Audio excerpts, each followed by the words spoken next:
I exposed my husband's affair to his parents, who publicly shamed him, leading to his downfall while I rebuilt my life and found new hope. Hi everyone, this is a throwaway account because I don't want anyone to identify me. So, I'm 28, female, and recently found out that my husband, 29, male, was cheating on me. I'm obviously upset, and we are currently separated. Recently, our families and friends found out the reason for our separation and have been really ripping into him. My husband, soon-to-be ex, is livid and saying I'm the jerk for trash-talking him to everyone and that I have ruined his life by being petty and immature. I know what he did was wrong, but I feel terrible for what he's going through right now, and I want to know if I should apologize or not. A few other things also happened that I think are relevant, so I'm going to give some more context. We live in a really small town, think Midwest USA, the type where everyone knows everyone. I'm not going to say too much about the location because, again, privacy. I'll call my husband George, and his affair partner will be Megan, 29, female. George and I got married 2 years ago, in the winter of 2022.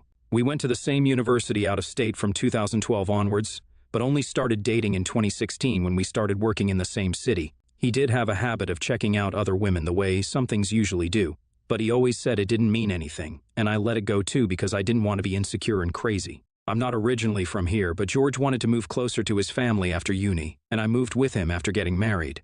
I honestly didn't mind it. Luckily, my field let me work from home, and George joined his family's business. I also get along great with my in-laws, and they have always treated me like their own daughter. The problem started about 3 months after our wedding, so spring 2022. I had gotten a promotion, which meant my hours got extended, and I spent a lot of time holed up in my home office. I guess I probably neglected him during this time, and he started going out with his coworkers after work a lot more, working more hours too. He probably wasn't actually working now that I think of it, and we grew pretty distant. I tried talking about it with him, and I have been on the internet before, so the thought of him having an affair definitely did cross my mind. Again, I didn't want to accuse him of something like that. Going through each other's phones was off the table, and there was never really any other evidence except his distance and my own gut. Always listen to your gut, kids. We were supposed to spend Christmas at my in-laws' family home, where they host a really huge party to which almost every family in town is invited. This is where I met Megan for the first time. She was a guest at our wedding, but I didn't really meet her or notice her then. She had been in the same school as him since elementary, and it turns out that they dated briefly in high school. I wasn't too bothered by this, at least I tried not to be. Cool girl act and all, we're both adults, and high school was years ago. But George was acting really weird around her the whole time. I thought he was maybe worried that I would be upset or something. I tried to be engaging and extra friendly to her to show that their history didn't bother me, but Megan was being weird and dismissive and eventually just walked away. Around this time, George and I also started fighting more, and I tried putting more effort into the relationship because I had settled into my new role at work more. I was able to manage my time better, and I decided my resolution for 2023 was going to be to put more effort into our relationship. I started by always trying to have some fancy dinner recipe or something ready for him when he got home. I started putting more effort into my looks, and overall paying more attention to our relationship than I had been the last few months. This was met with disdain and dismissal. Our intimate life also took a huge hit, which I think bothered me the most because he had always been so touchy and attracted to me. Now, even if I initiated, he'd brush me off.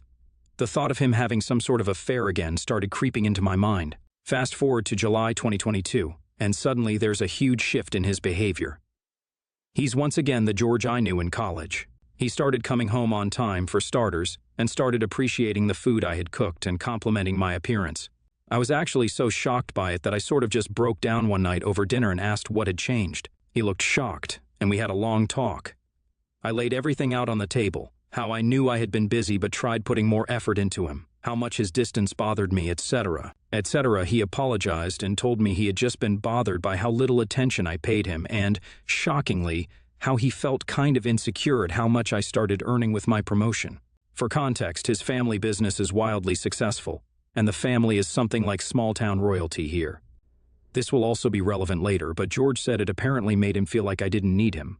But after seeing how much effort I had put in for us, he realized he was being ridiculous and decided that he loved me too much to care.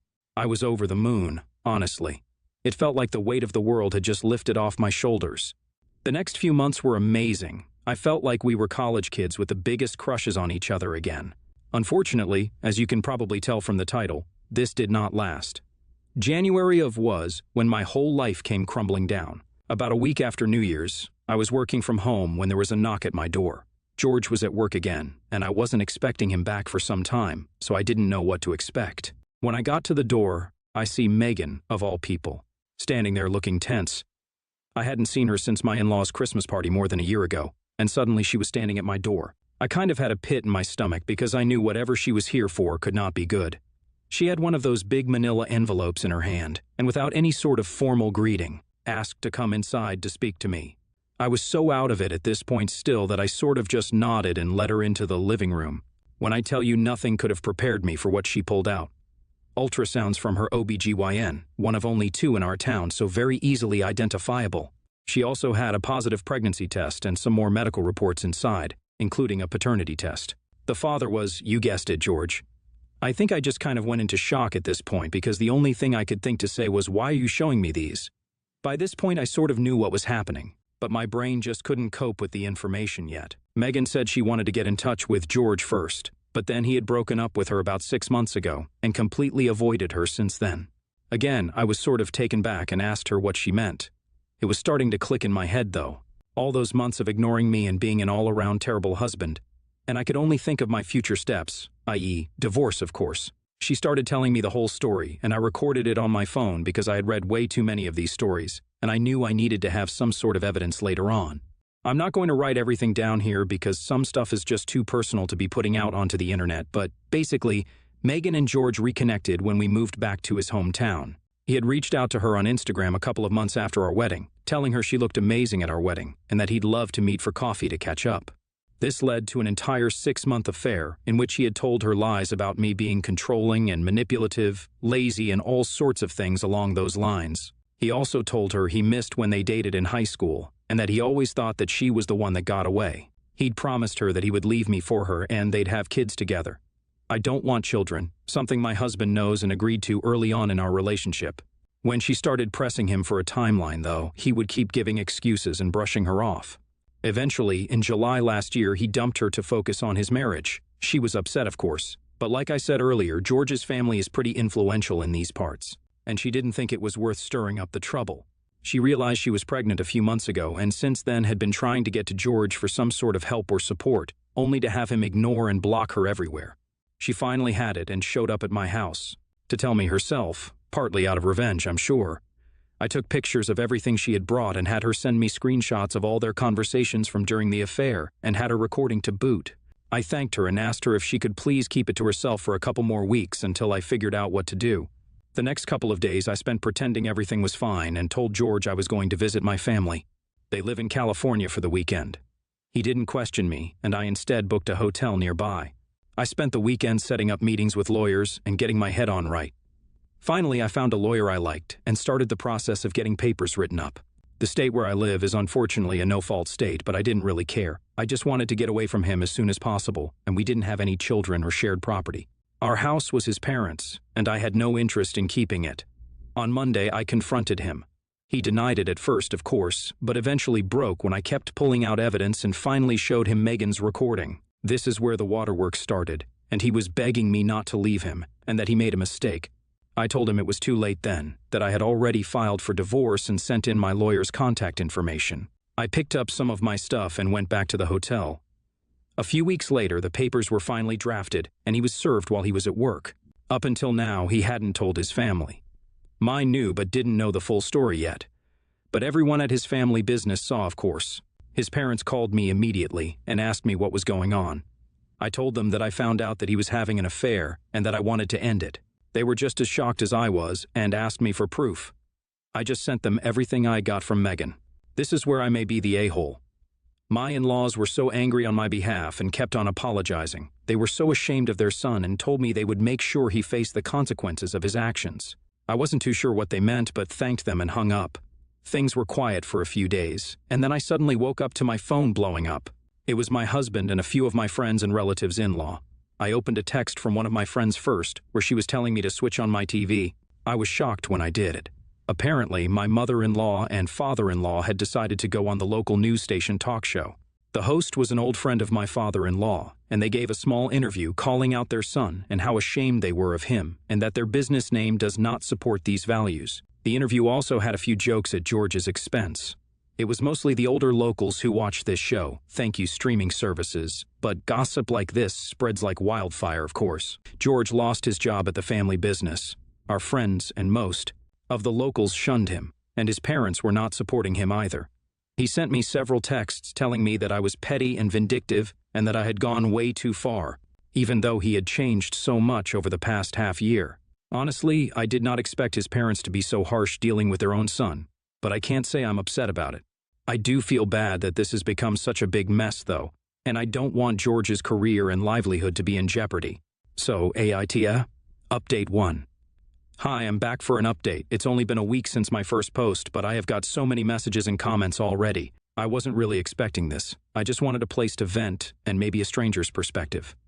Thank you to everyone who responded. First of all, it was validating to learn that nobody thought this was my fault. He was the person to step outside of our marriage after all, not me. I have had a lot of friends and family reach out to me over the past few days also.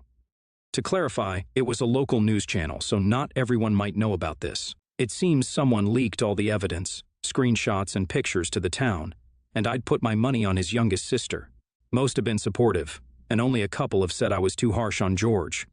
I blocked them, LOL. I have started getting a lot angrier at him and our situation, and I no longer feel that bad about what he is going through. For now, our lawyers are in talks about how to go about the divorce. In other news, it turns out Megan will be suing him for child support. I guess she finally decided to go for the legal route. I won't say I completely forgive her. She decided to have an affair with a married man when she knew he had a wife, and she came to our wedding. But I can't say I'm that angry at her either. It's more so indifferent for now. I, on the other hand, have been doing fine. I'm not really happy or sad. I've just been sort of numb. I have started applying for jobs in cities outside of our state. There is no need for me to stay in this tiny town anymore, and I have always wanted to live and work on the East Coast anyway. So, yeah, not sure how that's going to go. I think I need some time to focus on myself, so I don't think I'll be updating here for a while, if at all. Update 2 small update, even though it's only been a couple of days, and I said I wouldn't be back for a bit. I was out doing a bit of grocery shopping today. I'm still staying in the hotel, but decided to upgrade to a suite, so I have a tiny mini kitchen, and all included since I'm probably going to be here for a little while longer. I wanted to get some bread and fruits and stuff so I could cook at least a few of my meals myself. And who do I see but George? I tried to pretend I didn't see him and ducked into another aisle, but it was too late. He called my name and started jogging towards me, and I sort of just froze in place. Turns out I was not ready to see him face to face. He asked if we could talk, to which I just replied that he could contact me through my lawyer if he needed anything.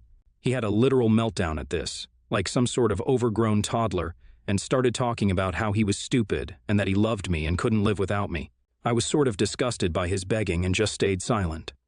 When he realized he wasn't about to get a reaction out of me, he got pissed and started to rant on about how I ruined his life and image, how he lost his job. And the whole town was mocking him now because I couldn't just shut up and work things out in private like a mature adult, LOL. He was causing a scene, and other people started gathering around us.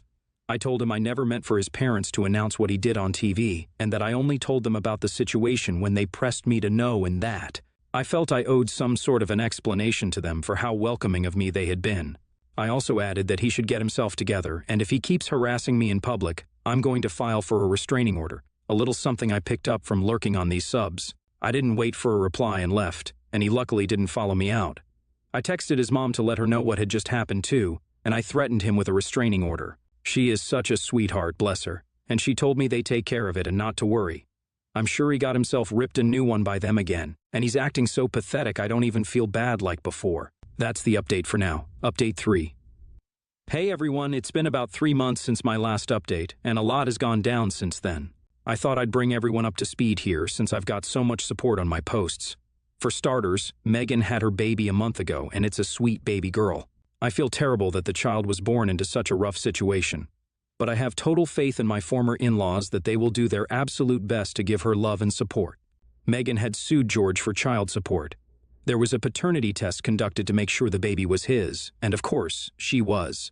Just a week ago, Megan won the case, and George will now be paying quite a significant amount every month. I don't know much else about the situation, how involved he'll be in the baby's life and all, but to be honest, I don't care. I do wish that sweet little girl the best, though. None of this is her fault. As for me, I got an offer just last week for a job in Portland. I start next month, and will be working remotely from here until my divorce is settled. My lawyer has handled mostly everything, so there are just some loose ends to tie up now. I think I'll be out of here and fully settled by the beginning of next year. It's been a really weird time, but all around I think it's for the best. I still keep in touch with George's parents sometimes. They have been nothing but kind to me, and I'm going to really miss them when I do leave this place behind. As for George, he can go kick rocks. I do not care what he does or what happens to him, and I don't intend to know either. For everyone asking me about my own parents, they came up to visit me from California this week too, and have been super supportive of this whole process. They like George but always seem to keep him at a distance. Something about him made my mom uneasy, and while they didn't think he was the most amazing guy, they never expected this out of him. The moral of the story is to always listen to your gut and listen to your mom. I am not really looking into getting into a relationship just yet. My divorce isn't even finalized, and I haven't been single for ages. I think the best course of action would be for me to focus on myself, work more in my career, and take up some old habits I had stopped doing in my free time. I recently got into hiking and have started taking painting lessons, and I spend a lot of my free time at thrift stores in nearby towns and cities, basically just exploring the area. A lot of people here were kind enough to ask me how I was doing emotionally as well, and I have to say it's not as bad as you would think. It turns out our relationship has been really draining on me the past few years, and I feel like I can breathe again. Like so many of you here suggested, I did end up starting therapy a couple of months ago, and it does seem to be going all right. It turns out I had some issues with people-pleasing and insecurity, which would explain why I tolerated a lot of crap from George for so long. I have been working on that too, so everything is good on that front. While I did say I'm not looking to officially date anyone anytime soon, I did meet someone. I'll call him Jake, 30, male, and we met in the hotel's cafe. He was staying here for a couple of weeks for some business, and we got to chatting after seeing each other a few times for coffee. Over the past week especially, we have been hanging out a lot. He even ran into my family since they were visiting. It's nothing serious, of course, but I'm excited to see where this is going to go. He's smart and charming, works a great job, and recently got divorced as well. We have a lot of the same hobbies and interests, and he lives only an hour's car ride away from Portland. He left for home a couple of days ago, but we have been keeping in touch. This might just be the infatuation talking, but he is absolutely everything I could ask for in a guy. I know it's only been 2 weeks. He just seems a lot more mature and put together than my ex, and a lot sweeter as well. He never interrupts me when I'm talking, never lets his eye wander when he's with me, and he's actually emotionally vulnerable. If nothing else, I'm looking forward to getting to know him more, so I've got a lot to look forward to, and I'm so ready to leave George and my old life with him behind. I initially came here for some sort of validation and found a really strong, supportive community which I am really grateful for. I have been treating this space as my personal digital diary, and it's honestly been so helpful. Thank you to everyone who commented and reached out with the sweetest messages. I will most likely not be updating this any further unless something really insane happens, which I doubt, so that's it for now.